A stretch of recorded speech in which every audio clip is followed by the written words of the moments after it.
For 200,000 years, before we had microscopes, before we had satellites, we were alone in the dark. The world was a terrifying place. Thunder wasn't electricity, it was anger. The ocean wasn't water, it was a hungry mouth. Disease wasn't bacteria, it was a curse. To survive the terror, we did something brilliant. We told stories. We took the chaos of the universe and we gave it faces. We called them gods, monsters, spirits. Today we look back at these mythologies as fairy tales, but they weren't. They were humanity's first attempt at science. And today, we are going to peel back the layers. We are going to find the exact historical, geological, and biological triggers that created them. We are going to deconstruct the divine. If you ask, how many mythologies are there? The answer is infinite. Every tribe, every village had its own unique way of seeing the stars. But if we zoom out, we see patterns, great families of belief. First, the Indo-Europeans, stretching from Iceland to India. Cultures thousands of miles apart, yet they all worship a sky father. The Greeks called him Zeus Pater, the Romans Jupiter, the Hindus Dyaus Pitta. The same god, wearing different masks. We have the East Asian systems, where the line between the living and the dead is thin. We have the Americas, focused on the cycles of time and blood. From the dream walkers of Australia to the shamans of the Arctic ice, it is a tapestry of human imagination. It seems magical, but what if I told you that the monsters in these stories weren't imagination at all? What if I told you they were real? Let's open case file number 1, the Cyclops. Imagine you are an ancient Greek traveler. You land on the island of Crete.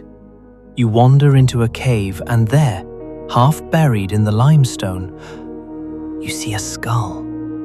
It looks human, but it is 3 times the size of a man's head. And right in the center of its forehead is a single, massive, gaping hole. You run back to your ship. You tell your people that one-eyed giants walk the earth. But biology gives us the answer the Greeks couldn't see. This is the skull of a prehistoric dwarf elephant. Look closely. An elephant's trunk attaches here, creating one massive central nasal cavity. To an ancient person who had never seen an elephant, that hole looked exactly like a giant eye socket. Now look at the Griffin, a lion with the beak of an eagle, guarding gold in the deserts of the East. In the 1920s, explorers in the Gobi Desert, the exact place Griffin legends come from, found beds of Protoceratops fossils. Look at the fossil. It has a body like a lion. It has a massive beak like an eagle. And these fossils are found eroding out of cliffs, right next to ancient gold veins. The ancients weren't lying. They were just misidentifying the evidence. Bones explain the monsters. But what explains the gods? Why are the ancient gods so angry? Because the ancient world was violent. Without geology, a volcano isn't magma. It is a god, forging weapons in the deep. Consider the Oracle of Delphi. For 1,000 years, kings traveled to Greece to see the Pythia. She would sit over a crack in the earth, inhale sweet-smelling vapors, and channel the god Apollo to tell the future. Historians thought the vapors were just a metaphor. They were wrong. Geologists discovered 2 major fault lines intersecting directly beneath the temple ruins. Friction along these faults heated the limestone, releasing gases, specifically ethylene. Ethylene has a sweet smell. In low doses, it causes euphoria. In high doses, hallucinations. The priestess wasn't talking to Apollo. She was literally high on hydrocarbon gases leaking from the Earth's crust. The most sacred site in history was a geological drug den. We have covered the bones in the ground and the gas in the rocks, but there is one mystery left. Why did cultures that never met, people separated by oceans, build the same pyramids and tell the same stories? Why does every culture have a hero who leaves home, fights a beast, and returns changed? Because they aren't talking about the world out there. They are talking about the world in here. We all have the same brains. We all fear the dark. We all have to leave our parents to become adults. The myths aren't a record of history. They are a mirror of the human psychology.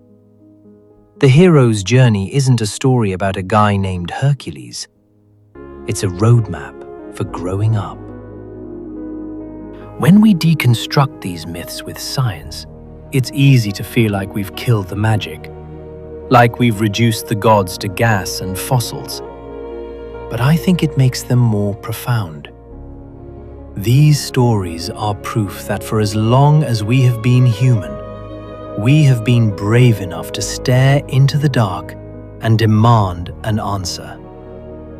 The myths may not be factually true, but they are humanly true. And sometimes, that's the only truth that matters.